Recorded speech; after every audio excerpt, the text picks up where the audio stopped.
So we're going to start with this is the digestive system. We're going to start with the salivary glands and their ducts.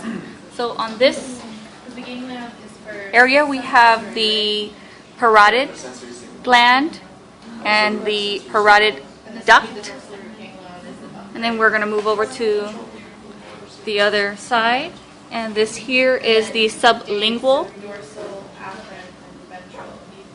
gland and the submandibular gland. Okay, so now we're moving down to the esophagus. You can't see it here. It is posterior to the trachea. Okay, so right here behind the heart, this is the esophagus. That yellow-looking structure. This yellow-looking structure, that is the esophagus. This is the liver. We're going to remove the liver so that we can take a good look at the esophageal sphincter, which is actually right here. This is the esophageal sphincter, and this is the esophageal hiatus. It's the opening around the esophageal sphincter. And then we're going to move down to the stomach. The esophageal sphincter connects to the cardiac sphincter of the stomach. This is the cardia of the stomach, the fundus of the stomach. We have the body of the stomach. And here at the end area, this is the pylorus of the stomach. We have the greater curvature of the stomach. We have the lesser curvature of the stomach. And the rugae will actually be the inside of the stomach. It's the actual wrinkles. That's what helps it expand. You can't see it from the outer area, but it's in the inside, the rugae. Okay, so at the end of the pylorus area is the pyloric sphincter. This is it right here, which connects to the duodenum. The duodenum is the first section of the small intestine, which you can see right here. Can you pause? Sorry. So this here is the duodenum. Going back to the front, this here is the pancreas. Okay? The pancreas, and this is the pancreatic duct. This white area here, this is the duct, the pancreatic duct. And then we're not able to see the actual Vader, the ampulla of Vader, because the ampulla of Vader is actually in the duodenum. So I'm going to show you on a tablet here. So here is the actual pancreas.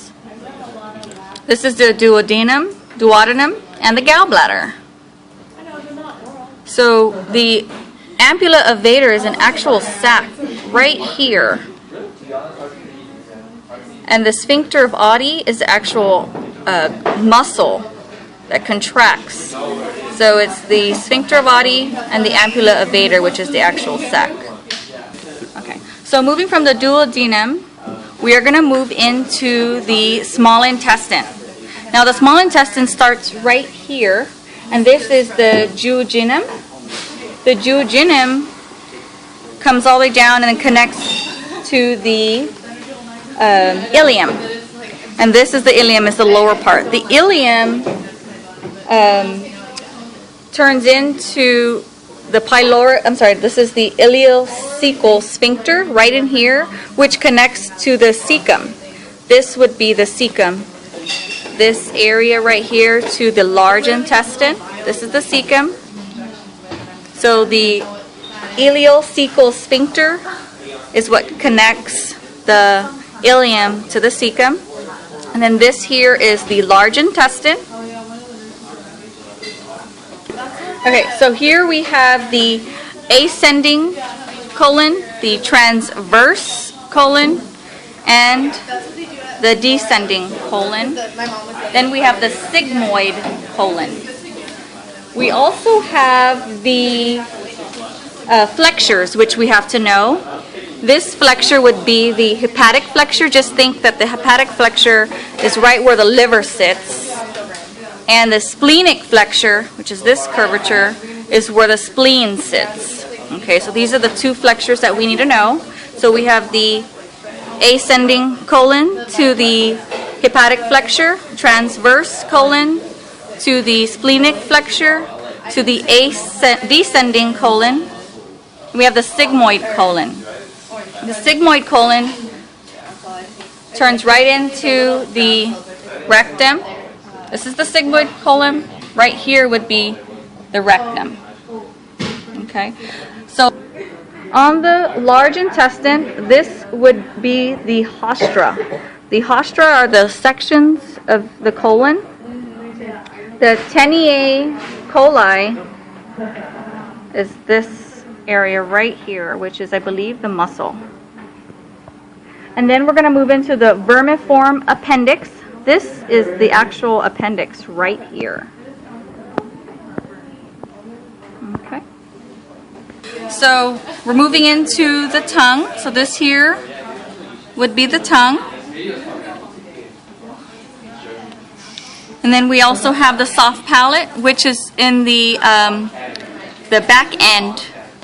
The back end would be the soft palate. The hard palate would be the front end.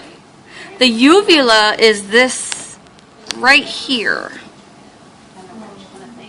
And then this would be the nasal pharynx.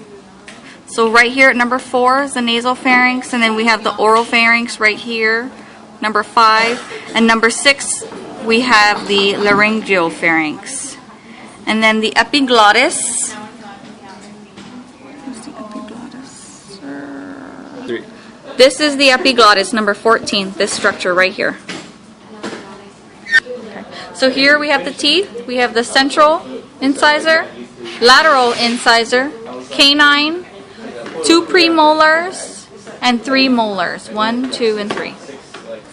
Actually, this is the first premolar, second premolar. Then we have the first molar, second molar, and third molar.